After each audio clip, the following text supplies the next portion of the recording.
ఏపీలో ఎన్నికల ప్రచారం తారాస్థాయికి చేరుకుంది. ఓవైపు అధికార వైసీపీ ప్రచారంలో దూసుకుపోతుంటే టీడీపీ కూటమి నేతలు మాత్రం ఓటమి భయంతో వణికిపోతున్నారు. దీంతో ఈసారి ఎన్నికల్లో ఓడిపోతే తమ ఉనికికే ప్రమాదమని భావిస్తున్నారు.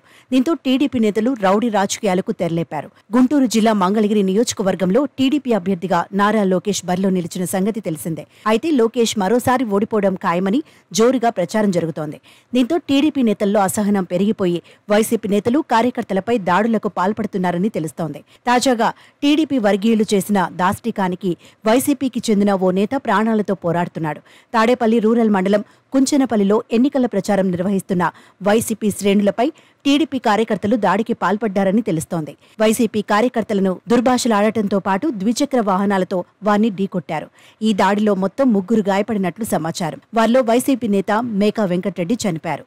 మద్యం మత్తులో వచ్చిన టీడీపీ శ్రేణులు లోకేష్ విజయం సాధించాలంటూ పెద్ద ఎత్తున నినాదాలు చేశారు. ఈ క్రమంలోనే ప్రచారం చేస్తున్న వైసీపీ నేతలపై దాడికి పాల్పడ్డారని తెలుస్తోంది. అయితే ముందుగా ఓ యువకుడు వచ్చి వైసీపీ ప్రచారాన్ని ఆపేయాలంటూ దురుసుగా ప్రవర్తించాడు. తర్వాత మరో 5 యువకులు ద్విచక్ర వాహనాలపై వచ్చి వైసీపీ నేతలను కార్యకర్తలను ఢీకొట్టారు. రోడ్డుపై తీవ్ర గాయాలతో రక్తపు మడుగులో ఉన్న వారిపై కాళ్లతో విచక్షణారహితంగా దాడి చేసినట్లు స్థానికులు చెబుతున్నారు. వెంకట్రెడ్డిపై దాడి జరుగుతుండగా వైసీపీ కార్యకర్తలు అడ్డుకునే ప్రయత్నం చేయగా దుండగులు అక్కడి నుంచి పరారయ్యారు.